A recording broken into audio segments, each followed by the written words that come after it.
Bien, buenas noches, ¿cómo están? Les voy a pedir un favor, que si puede usted apagar su celular. Yo lo tengo conmigo solamente para el tiempo que me toca compartir en esta noche, pero le voy a pedir que si usted puede apagar su celular, porque es importante que Dios nos quiere hablar, pero no es a través del celular. Nos quiere hablar a través de su santa palabra, que la tenemos aquí con nosotros el día de hoy, y usted la tiene también muy cerca de usted. Así que, por favor, apague su celular. Mi nombre completo es Juan Bernardino Sin Juan y soy de Parangaricutirimícuaro, Michoacán, México. ¿Okay? Soy michoacano de nacimiento, nací en 1950 en un pueblito llamado Purépero, Michoacán, de la tierra de los purépechas, desde luego. Fui a los Estados Unidos cuando tenía 17 años de edad y cuando llegué a Estados Unidos estaba la guerra de Vietnam en 1967. Y me querían llevar a la guerra y pues yo dije, pues yo no tengo nada que ver con los vietnamitas, yo los amo con todo mi corazón. Y debido a eso pues no me metí a la escuela, sino que me fui a trabajar en los campos. Soy más que todo trabajador, obrero de campos, levantando fresa, levantando lechuga, pescador de todo tipo de cosas que había en los Estados Unidos. Y pues cuando uno de joven empieza a trabajar y no conoce uno los caminos del Señor, ¿qué es lo que pasa? Empieza uno a ganar dinero y empieza uno a adquirir adicciones que no son buenas. El alcoholismo era mi favorito, el primer vicio que yo adquirí en los Estados Unidos. El cigarrillo ya lo llevaba desde pequeño aquí en este país. Y a la edad de unos 27 años, 19 años, empecé a buscar una mujer para casarme. Dije, quiero encontrar una víctima, ¿verdad? Yo no buscaba una esposa, yo buscaba una esclava. Porque esa es mi mentalidad, una mujer que me planche, una mujer que me haga de comer, una mujer que me atienda a mis hijos. Y encontré a otra michoacana. Dije, esta es la que va a pagar las consecuencias y de mi machismo que yo traía. Y bueno, nos casamos en 1972. Y bueno, gracias a Dios porque ella vino a Cristo primero. Y cuando ella viene a Cristo, yo digo en mi casa no quiero aleluyas. Aquí la cosa va a empezar muy fea, una batalla campal en el hogar, pero gracias a sus oraciones y a su testimonio, el Señor también me alcanzó a mí. Y cuando el Señor me alcanza a mí, pues yo soy una persona que empiezo a amar la palabra, empiezo a estudiarla profundamente. Y el Señor nos ha dado 4 hijos, tenemos 10 nietos, vamos a cumplir 47 años de matrimonio. Nos ha dado un ministerio en el cual estamos parados en la brecha. Acabamos de cumplir 20 años en el ministerio. Y damos gracias a Dios por ello. Y yo le digo a usted en esta noche que el ministerio tiene problemas, pero déjeme decirle algo, el ministerio es una gran bendición. Nunca me he arrepentido de haber dado mi corazón a Cristo y de servirlo con todo mi corazón, juntamente con mi esposa y nuestros hijos que están por allá en California. Y en esta noche quisiera quebrar el hielo. Uno cuando está enfrente con un público nuevo se siente muy nervioso. Soy de Michoacán y dice que los de Michoacán siempre usamos Vali. Oye, Vali, ¿no? Y que siempre decimos 11, 12, 13, ¿no? Que es nuestra manera de hablar en Michoacán. Y dicen que en cierta manera una persona llegó de los Estados Unidos a Michoacán y quería humillar a un aborigen que estaba por allí, ¿no? Y ya venía de los Estados Unidos, y en Estados Unidos hay un restaurante que se llama Kentucky Fried Chicken, ¿no? Y quería humillar al de Michoacán, ¿no? Y le dijo, oye, indio, dice, aquí tienen Kentucky. Dice, sí señor, aquí tenemos Kentucky, ¿quién baila y quién cante? ¿Qué si le ofrece? Abra su Biblia en Ezequiel 22:30, que es lo vamos a cubrir el día de hoy en esta noche. Parados en la brecha. Parados en la brecha es lo que el Señor anda buscando el día de hoy también. Hombres y mujeres que se paren en la brecha. Y en esta noche vamos a hablar de la importancia de mantenerse en la brecha. Esta reunión está determinada para preparar siervos y siervas, hombres y mujeres que estén dispuestos y dispuestas a decirle al Señor, como le dijo un día Isaías en el capítulo 6, heme aquí, Señor, envíame a mí. Y créame que esa frase, envíame a mí o heme aquí, no es nada fácil de decir. Hoy en día la iglesia batalla por falta de siervos comprometidos con el Señor. En ocasiones decimos que en la iglesia hay siervos flojos y perezosos. Pero el Señor quiere siervos que estemos parados en la brecha.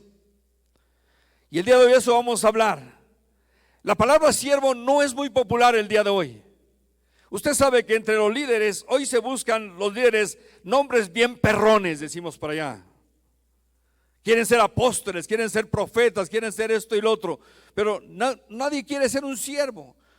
Charles Swindoll dijo, ¿siervo yo? Usted tiene que estar bromeando, dice. Porque no es una palabra muy, digamos, que le guste a la gente. Pero ¿sabía usted que Dios siempre llamó a sus líderes siervos? Mi siervo Moisés, mi siervo Josué. Es más, Jesús en Lucas 17:10 nos dice que nos llamemos siervos inútiles. ¿A quién le gustaría portar una playera que dijera aquí, siervo inútil soy? Y abajo, ¿y qué? Como que no nos gusta. ¿Pero qué es un siervo? Podría yo decir que un siervo es aquel que se arremanga las mangas de la camisa y dice, hey, ¿en qué te puedo ayudar? ¿En qué te puedo servir?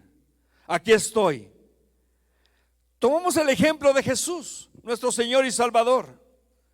Es el ejemplo supremo de lo que es un siervo.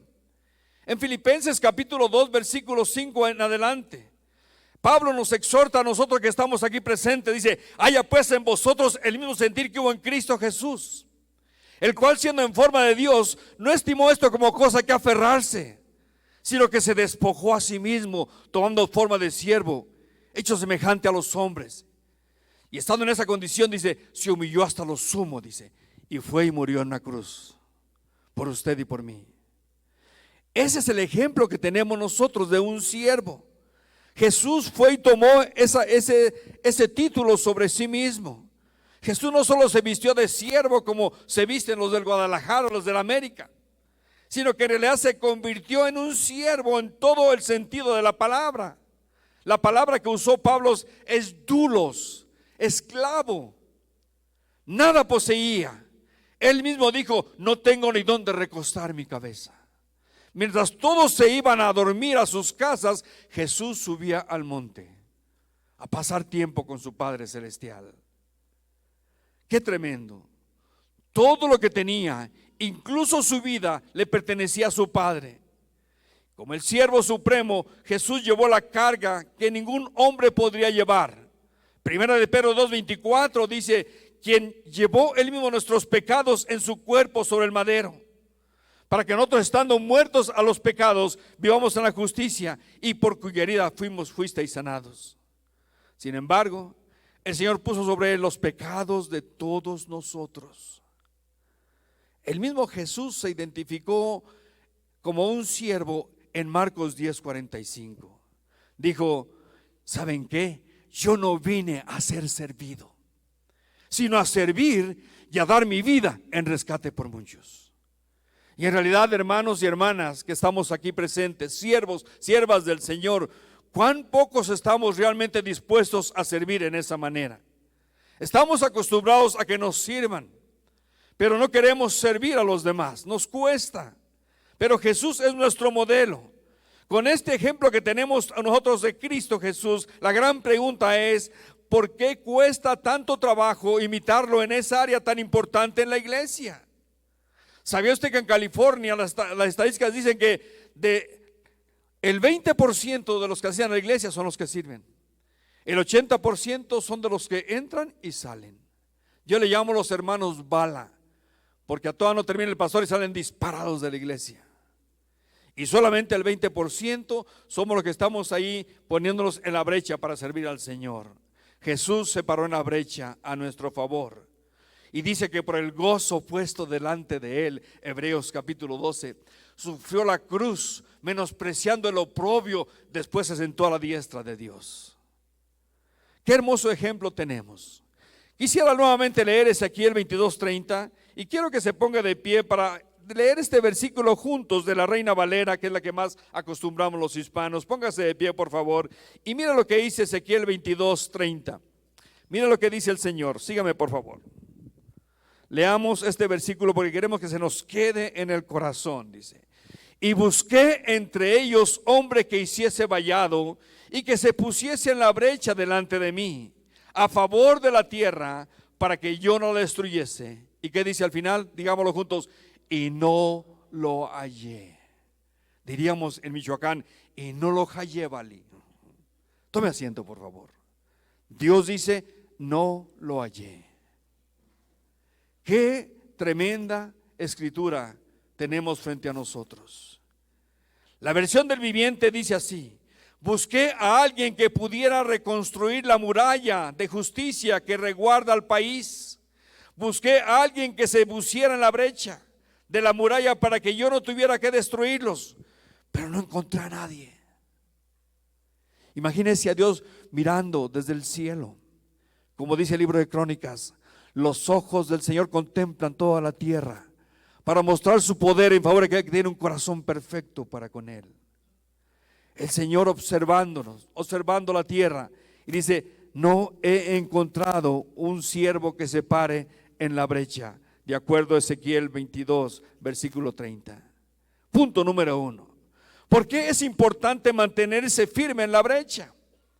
La respuesta a esta pregunta es porque estar parados en la brecha significa que estamos caminando en obediencia a lo que el Padre pide que usted y yo andemos. Estamos nosotros caminando en el camino que Él quiere que usted y yo vivamos, obedeciendo lo que Él nos pide. Pero aquí, en el libro del profeta Ezequiel, en ese tiempo de la historia, Israel estaba en desobediencia a Dios. Y Dios dice a la nación entera: busco a un hombre, uno solo, un hombre que en verdad sea hombre y se pare en la brecha. Aquí Dios habla al pueblo judío, su pueblo, y hagamos de cuenta que Dios le da un ultimátum a la nación de Israel. La última advertencia: el juicio de Dios vendría, la destrucción total estaba a la puerta sobre el reino de Judá, así como había venido años anteriores sobre el reino de Samaria. Ahora Dios estaba tratando con este pueblo. Déjeme explicarle un poquitito en la historia para que podamos agarrar el rollo de todo este asunto. Israel había sido una nación muy poderosa bajo dos importantes reyes en la historia de la nación. El rey David y el rey Salomón habían reinado sobre toda la nación. Pero debido a la desobediencia del pueblo, cuando el hijo de Salomón, Roboam, agarró el reino, Dios divide el reino en dos partes: 10 tribus con Jeroboam y 2 tribus con Roboam. El pueblo de Dios ahora estaba dividido: el reino del norte y el reino del sur. El reino del norte comenzó a separarse de Dios porque ya no querían regresar a Jerusalén, al templo. Jeroboam les puso altares, y ese reino muy pronto fue llevado por los asirios en cautiverio. A Israel, del reino del sur, no mirando lo que había Dios hecho, la disciplina, empezó también a alejarse de Dios. Ellos decían: no, aquí tenemos el templo de Dios, de acuerdo al libro de Jeremías. A nosotros nos puede pasar eso. ¿Cuántos hombres de Dios no han dicho: a mí nunca me va a pasar eso? Yo tengo ya tantos años en los caminos del Señor. Nunca diga: a mí no me puede pasar eso. Recuerde lo que dijo el apóstol Pedro: aunque todos te dejen, yo jamás te voy a dejar, Señor. Fueron sus palabras que cayeron digamos, la arrogancia del apóstol Pedro de sentirse que él estaba tan seguro que lo miramos negando al Señor 3 veces muy pronto. Pues el Señor le dijo: antes que el gallo le haga kikiriki, tú me has negado 3 veces, Pedro. Y sabemos la triste historia. El pueblo del reino de Judá hicieron lo mismo que los de Samaria. Dejaron la verdad de Dios y se fueron tras los ídolos. Y vino Nabucodonosor en el 605 antes de Cristo. Hace la primera brecha y se lleva cautivos a Daniel, a Sadrach, Mesach y Abednego, se los lleva, y a varios otros se los llevó.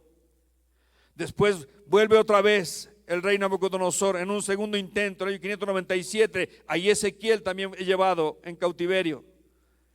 Y es cuando habla al pueblo de Judá. Más tarde, en el 586, regresa a Nabucodonosor y destruye todo Jerusalén, incluyendo el templo. Pero antes de la destrucción final, Dios dice al pueblo de Israel: busca un hombre, uno solo, que se pare en la brecha. No busco 100 o 50 o 1000. No, solamente busco un hombre que se pare en la brecha para que yo no los destruya. Pero Dios dice, no los encontré. Los babilonios habían abierto una brecha en el muro. Y Dios dice, busco a un solo hombre que se pare en esa brecha. Y hoy también Dios busca a un hombre que se pare en la brecha. Que el enemigo está abierto en la iglesia, en las familias el día de hoy, en las vidas de muchos creyentes. El día de hoy, yo no sé aquí en México, pero en los Estados Unidos el divorcio está por las nubes. Yo recuerdo cuando empecé el ministerio hace 20 años, yo tenía bodas casi cada mes, entre 2 o 3 bodas mensuales. Hoy tenemos 2 o 3 bodas, pero al año. Los jóvenes no se quieren casar. Ahora lo moderno es vivir juntos por un tiempo. Y hay veces que me encuentro yo parejas que se quieren casar ya de edad avanzada, de unos 50, 60 años, y le digo, ¿son novios? No, tenemos viviendo juntos 40 años. Ya apenas han decidido casarse. Sí, es que pues creo que ya es tiempo. Interesante lo que está pasando. El divorcio está por las nubes. En el condado de Orange, que es uno de los condados más prósperos en California, hay 71% de divorcios el día de hoy. La gente en Estados Unidos ya no quiere tener hijos, ahora tienen perros. Andan con su perrito en la carriola. Uno piensa que llevan un bebé, no llevan un chucho allí. O sea que las cosas están cambiando, hermanos. El día de hoy el divorcio está por las nubes, los matrimonios están divorciando, los hijos en drogas. Dígame el día de hoy si no es un problema también aquí en México, la tecnología. Se ha levantado una generación, dicen los estudiosos, la nueva generación que viene, le dicen, es una generación que no tiene esperanza. La generación de la tableta, del celular. Es interesante que esta generación, ¿cómo les vamos a llegar para compartir el mensaje del evangelio cuando a ellos no les importa nada más que solamente pasar tiempo en ese celular, en esa tableta? Yo diría que es una generación sin esperanza y sin Dios, como vivimos muchos de nosotros, como dijo el apóstol Pablo en Efesios capítulo 2, sin esperanza y sin Dios, ajenos de las cosas de Dios. Ahora, en la historia de la Biblia, al primer hombre que yo veo que se paró en la brecha fue Noé. Porque Dios había decidido destruir toda la tierra. ¿Por qué? Porque Génesis 6:5 dice que tal era la depravación aquellos días en el mundo, que todo pensamiento del corazón era de continuo al mal. Y Dios dice, se acabó, voy a destruir todo ser que he creado. Imagínese las condiciones que se encontraba el mundo. ¿No son paralelas como se encuentra el día de hoy nuestro mundo? Porque no solamente la violencia es aquí en México, es también en los Estados Unidos, por todas partes del mundo. Entonces en Génesis 6:8 dice, pero Noé halló gracia a los ojos del Señor.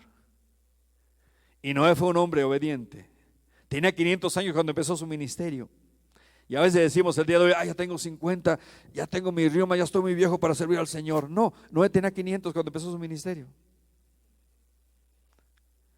Y duró 120 años su ministerio, predicando el evangelio. Se paró en la brecha. San Pedro nos dice a nosotros de Noé, que Noé fue un hombre que se paró en la brecha. Por 120 años fue un pregonero de justicia, según de Pedro 2:5. 120 años Noé predicaba el mensaje de que iba a venir un diluvio sobre la tierra.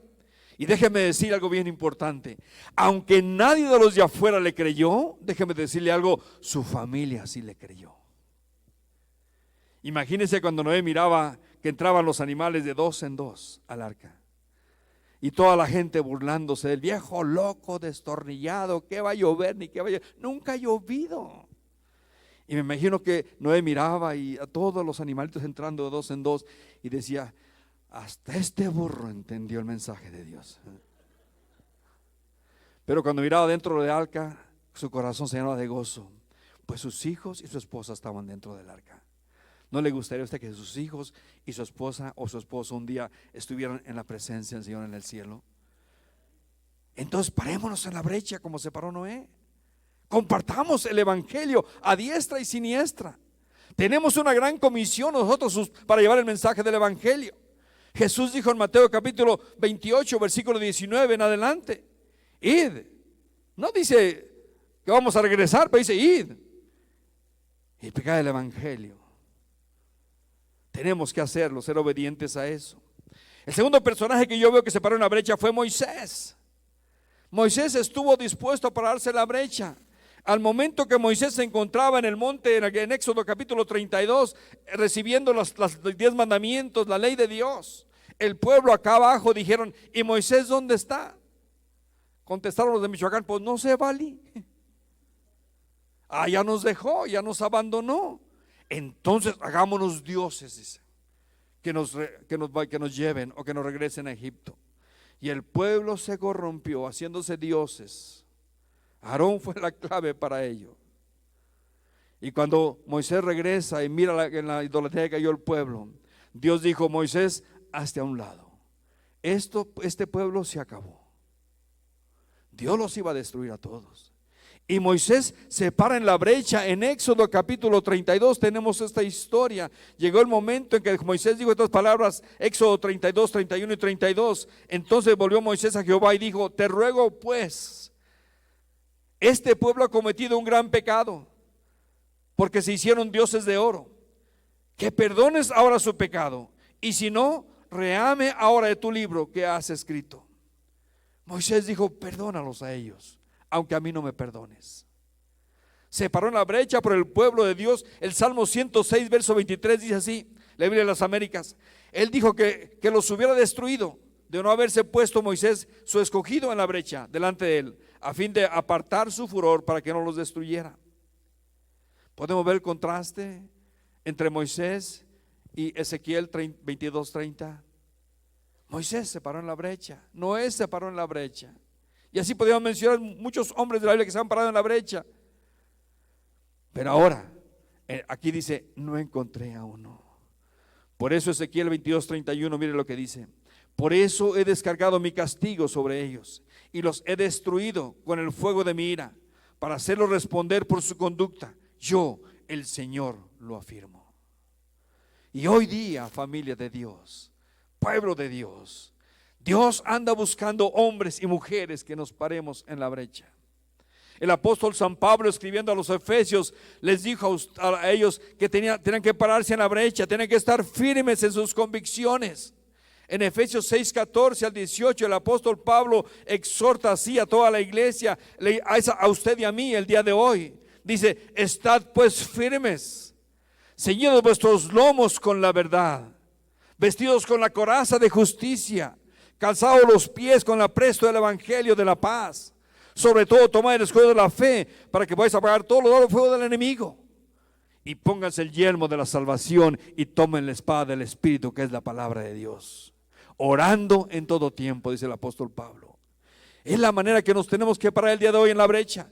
El enemigo ataca, ha abierto brechas en la iglesia, en las familias, en las vidas de muchos creyentes, pero tenemos que pararnos usted y yo firmes en la brecha, vestidos con Dios nos ha proveído esta armadura para que nos la pongamos.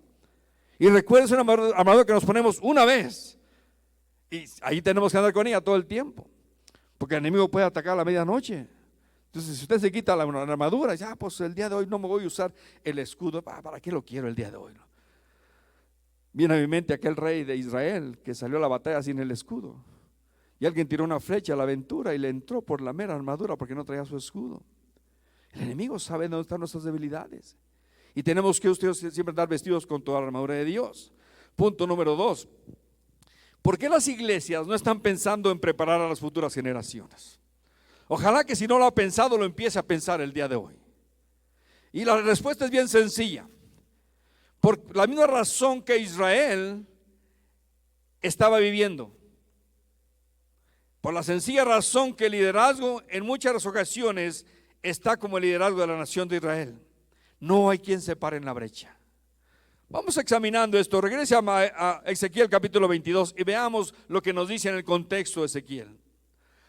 Todos ellos, toda la nación había contribuido a llenar la medida de sus pecados de la nación. Nadie había hecho nada. Veamos la condición espiritual del liderazgo de Israel y hagamos una comparación con el liderazgo del día de hoy. Verso 25 del capítulo 22. Veamos los profetas. Dice Ezequiel, hay conjuración de sus profetas en medio de ella, como león rugiente que arrebata presa, devoran almas, tomaron haciendas y honra, multiplicaron sus viudas en medio de ella. Y hoy vemos nosotros lo que está pasando dentro de la iglesia en general. Vemos a muchos hombres el día de hoy estafando a la gente con el mensaje de la prosperidad el día de hoy. Mucho mensaje el día de hoy ha salido de esta manera. Los únicos que prosperan son ellos, porque le quitan todo el dinero a las personas, a los adeptos en las congregaciones. Lees que en este movimiento solo los líderes prosperan, ya que los pobres le sacan hasta lo que no tienen. Estos líderes no piensan en preparar a las futuras generaciones, porque dicen ellos, como dicen por ahí muchos mexicanos, primero mis dientes que mis parientes. Solamente piensan en ellos mismos. Y en realidad, hermanos, que a veces el que tiene una posición tiene miedo enseñar a otro, porque dice, me va a quitar la chamba. Y por eso no enseña a nadie. Cuando es todo lo opuesto. Si nosotros nos multiplicamos, podemos nosotros dejar esa posición a esa persona y nosotros movernos a otra posición. Yo tengo 69 años de edad y yo estoy trabajando duramente y orando, buscando a ese Josué. Y creo que ha llegado, pero tengo que estar seguro de que es él. Creo que es ahora el que me está asistiendo en la iglesia. Le voy a pedir que oren, se llama David, como muchos David por ahí. Ese hombre viene dispuesto a pararse en la brecha, pero tiene que pasar por un proceso, como estaba compartiendo el pastor Santis. Entonces que Dios me dé sabiduría para que, si es él, que yo pueda prepararle para que siga en el ministerio. Los profetas de aquellos tiempos estaban abusando de la gente, como vemos hoy día tanto falso predicador que abusa de la gente. Solo piensan en sacar el dinero a la persona. Me hace recordar aquella familia que era nueva en la iglesia y tenía 4 chamaquitos, el papá y la mamá. Y un día en su casa, mientras ellos estaban comiendo, un niño estaba jugando con una moneda y se la tragó y se le quedó atorada. Y ahí estaban tratando de sacarle la moneda, le golpeaban la espalda, lo ponían por todos lados. Y el niño más chiquillo decía, papá, llama al pastor. Y el niño decía, espérate. Decía, y ellos estaban tratando, no, papá, llama al pastor. Y por fin el niño expulsó la moneda y le pregunta al papá, mi hijo, ¿por qué quería que llamara al pastor? Dice, ay papá, pues dicen que ellos son re buenos para sacar el dinero, dice. ¿Será cierto o no? Verso 28 nos dice algo más de los profetas. Y tus profetas los encubren dando falsas visiones y predicaciones mentirosas. Dicen, mi mensaje proviene del Señor soberano, cuando en realidad el Señor no les ha dicho ni una sola palabra. Y eso es algo tremendo, cuando alguien se para en la plataforma y empieza a decir a la congregación, el Señor dice tal cosa, que el próximo año va a estar llena esta iglesia, el Señor me ha dicho, y el Señor no ha dicho nada. Solamente lo hacen para ganar más que la gente los quiera, que les aplauda y que les diga, wow, qué tremenda revelación le ha dado el Señor. Y es algo que es triste el día de hoy. San Pablo en Hechos 20 advirtió a los ancianos de Éfeso con estas palabras: sé que después de mi salida vendrán en medio de ustedes falsos maestros como lobos rapaces y no perdonarán al rebaño. Incluso algunos hombres de su propio grupo se levantarán y distorsionarán la verdad para poder juntar sus seguidores. Cuidado, dice el apóstol Pablo. Pablo nos está advirtiendo seriamente que tengamos cuidado. Judas en su libro, en el capítulo 1, versículo 11, dice que hay hombres en la plataforma como Balaam. ¿Lo recuerda usted a Balaam? Balaam era el predicador o el profeta que siempre andaba buscando el dinero. Cuando vienen a pedirle que venga y maldiga al pueblo de Israel y le ofrecen dinero, en lugar de decir, no, yo no hago ese trabajo, dice, quédense esta noche, voy al Señor a ver qué me dice. Y el Señor le dijo, no vayas. Viene nuevamente el rey y le ofrece más dinero a Balaam. Y quédense otra vez a ver qué me dice el Señor. Cuando ya le había dicho que no. Pero el Señor dice, ve, pero tú vas a decir lo que yo te diga. Y si usted recuerda la historia de cómo iba Balaam en su burro y llegaron a un lugar muy estrecho y el burro empezó a hacerse para un lado y le pegó contra la pared a Balaam y se baja Balaam enojado y empieza a golpear el burro y a decirle, ¿qué te pasa esto y que el otro? Y Dios le abre la boca al burro y empieza a platicar con Balaam. ¿Por qué me golpeas? ¿Cuál será más burro de los dos? El ángel le dijo, mira, dale gracias al burro porque si no era por él ya te hubiera volado la cabeza. O sea que buscar las finanzas o el dinero para tener una posición es algo que no le agrada al Señor. Veamos los sacerdotes rápidamente. Veamos los sacerdotes, verso 26. Sus sacerdotes violaron mi ley y contaminaron mi santuario. Entre lo santo y lo profano no hicieron diferencia, ni distinguieron entre lo inmundo y lo limpio. Y de mis días de reposo apartaron sus ojos y yo he sido profanado en medio de ellos. Y quizás diga, pastor, hoy día no tenemos sacerdotes como el pueblo de Israel. Bueno, el apóstol Pedro piensa diferente. Dice en 1 Pedro 2:9, mas vosotros sois linaje escogido, real sacerdocio, nación santa, pueblo adquirido por Dios, para que anunciéis las virtudes de aquel que os llamó de las tinieblas a su luz admirable. Hay líderes que no enseñan en la iglesia el apartarse del pecado que ofende al Señor. No quieren incomodar a sus adeptos y en lugar de darles el evangelio completo, le dan un evangelio diluido. Y el 1 de Juan capítulo 3, verso 6, dice, todo aquel que permanece en él no peca. Todo aquel que peca no le ha visto ni le ha conocido. Hijitos, nadie se engañe, el que hace justicia es justo, como él es justo. El que practica el pecado es del diablo, porque el diablo peca desde el principio. Para esto apareció el Hijo de Dios, para hacer las obras del diablo.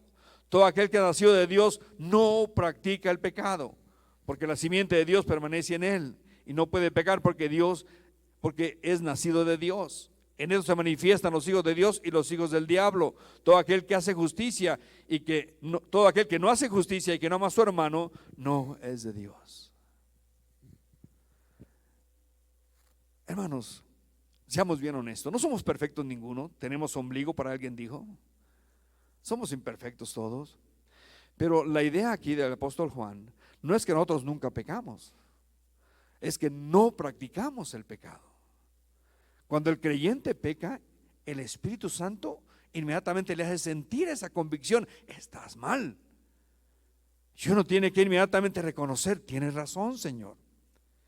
Y reconocer la promesa de San Juan, primera de Juan 1:9. Hermosa promesa para nosotros: si confesamos nuestros pecados, Él es fiel y justo para perdonarnos y limpiarnos de toda maldad.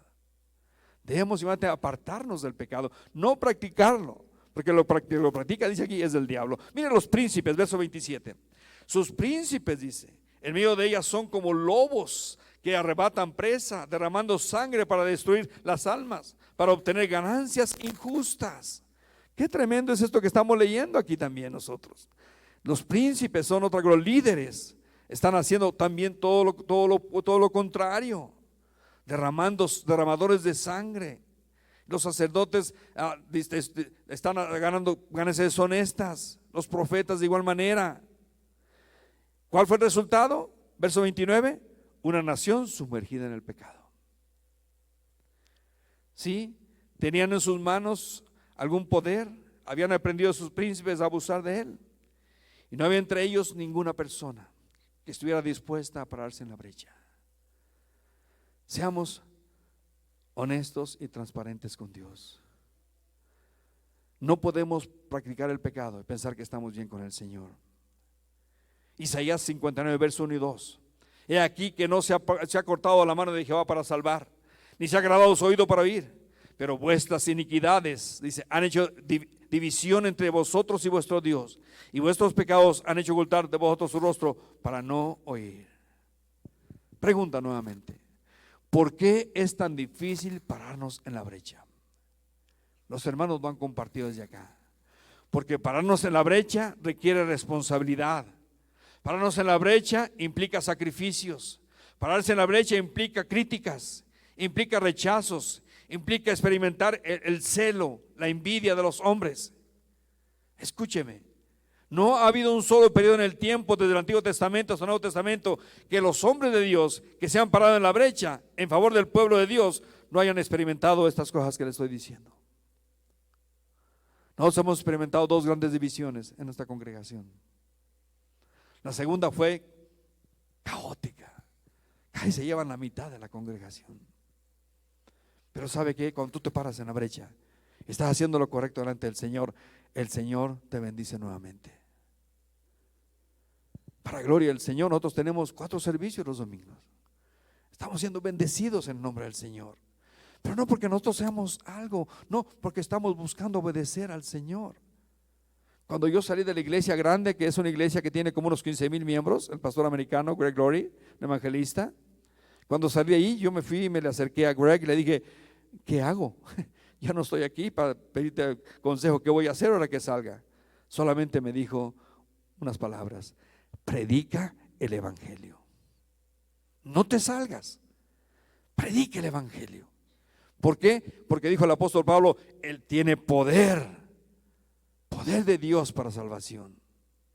Y eso es lo que tenemos que hacer, pararnos en la brecha y predicar el mensaje del evangelio. Es lo que Dios nos ha dado. ¿Qué nos ha dado el Señor para pararnos en la brecha? Sus promesas. Sus promesas. Simple y sencillamente examine cuidadosamente Romanos 8:28.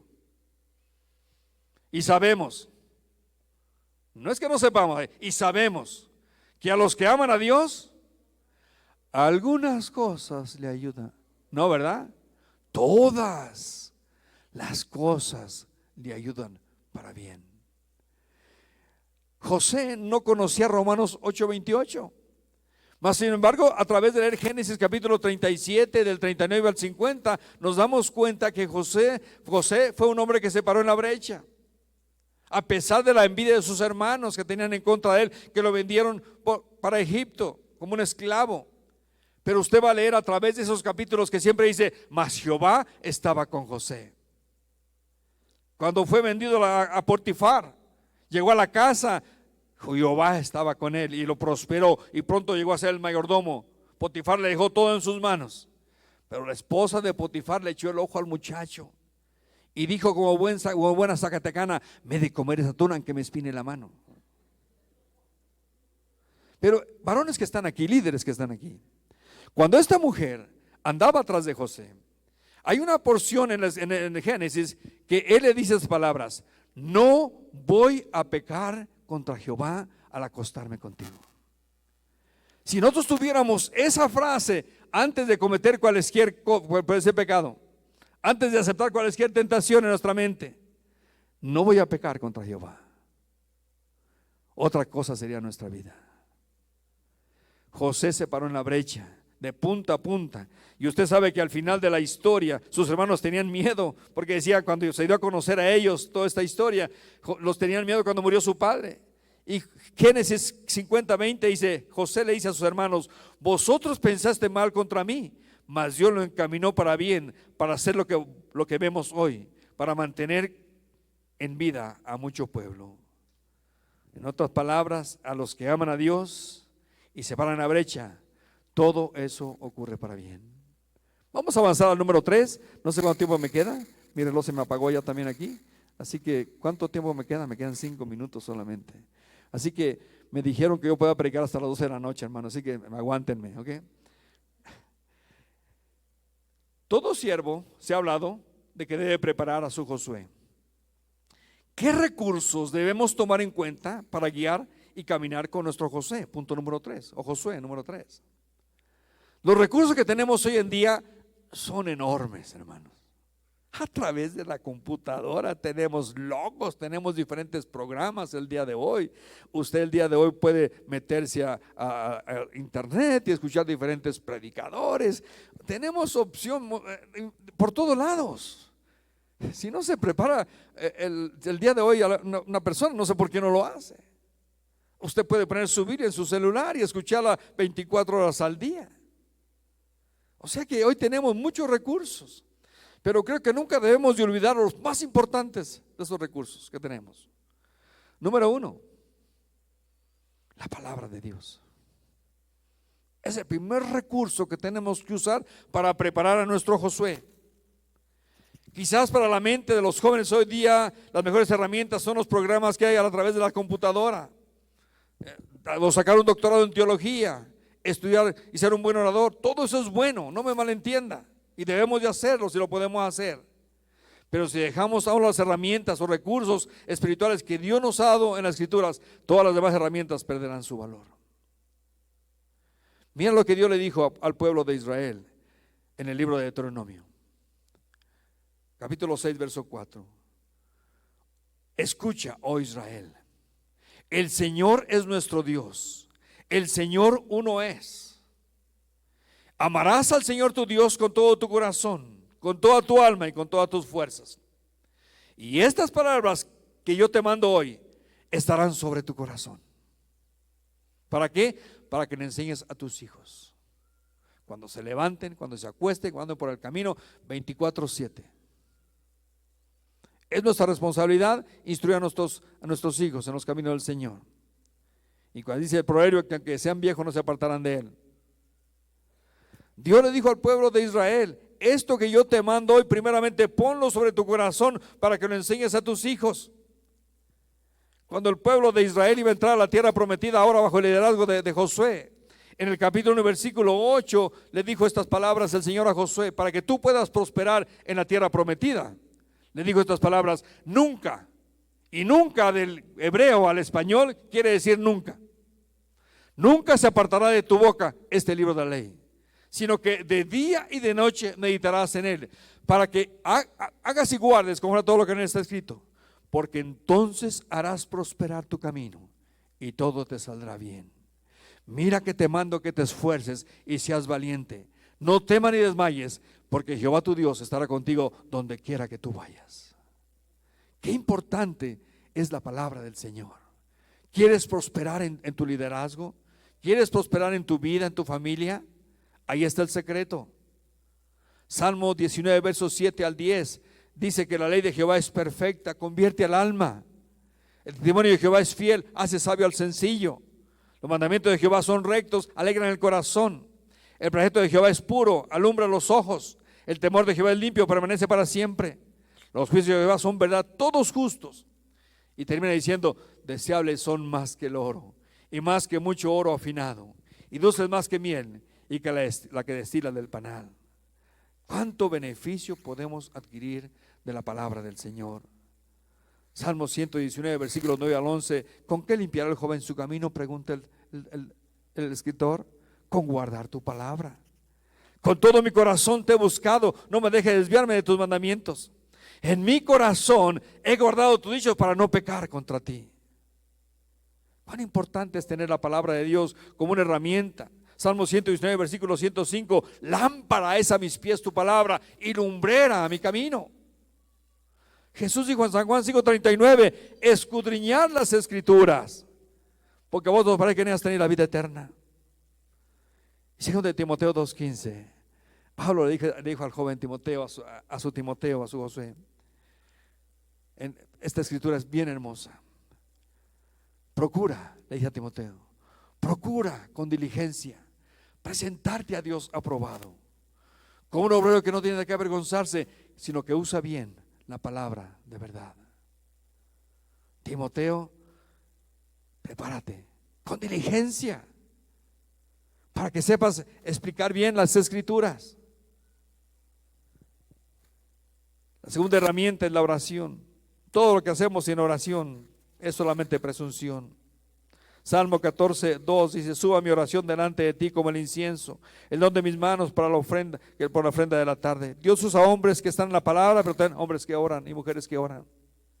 En Hechos capítulo 3 tenemos los primeros discípulos caminando ya en el ministerio. A la hora de la oración estaban en el templo, y en el camino se encontraron junto al templo de la Hermosa a un paralítico que estaba desde que nació. Este hombre esperando que le dieran un poco de dinero. Pedro se le quedó mirando y le dijo: no tengo ni plata ni oro, pero lo que tengo te doy. En el nombre de Jesús de Nazaret, levántate y anda. Lo toma en la mano derecha y lo levanta. Hombres de oración. Y por último, déjeme ya adelantar un poco. La tercera herramienta es el Espíritu Santo.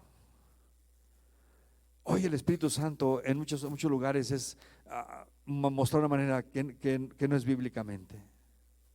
Jesús dijo en San Juan 16:13, pero cuando Él venga, el Espíritu de verdad, Él los guiará a toda verdad. Más adelante dice, Él les enseñará todas las cosas, Él les recordará todas las cosas también. O sea que cuando la iglesia primitiva empezó a caminar, era guiada por el Espíritu Santo. En Hechos 13, el Espíritu escogió a Saulo y a Bernabé para enviarlos como los primeros misioneros. Cuando Pedro predicaba los primeros mensajes en Hechos capítulo 2, el Espíritu Santo se paró, Pedro lleno del Espíritu, y predicó un mensaje donde 3,000 almas vinieron a los pies de Cristo.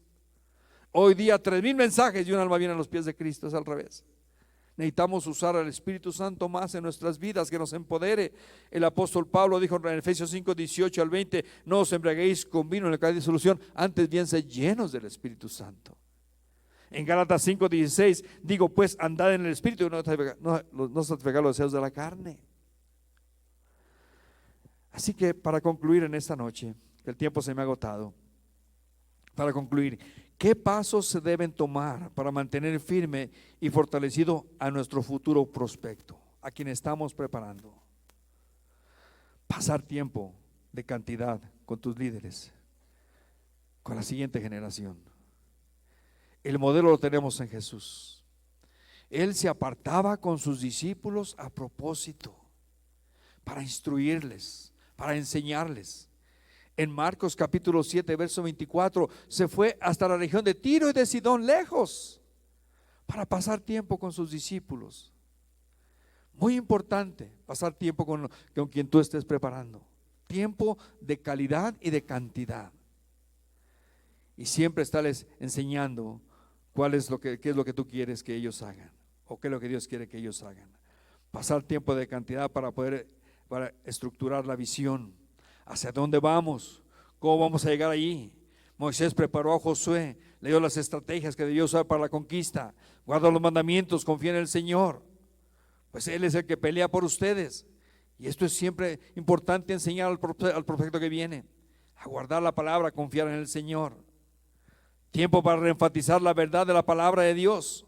Todo líder, todo ministerio que deja la verdad de la palabra de Dios va rumbo al desastre. Todo será cuestión de tiempo.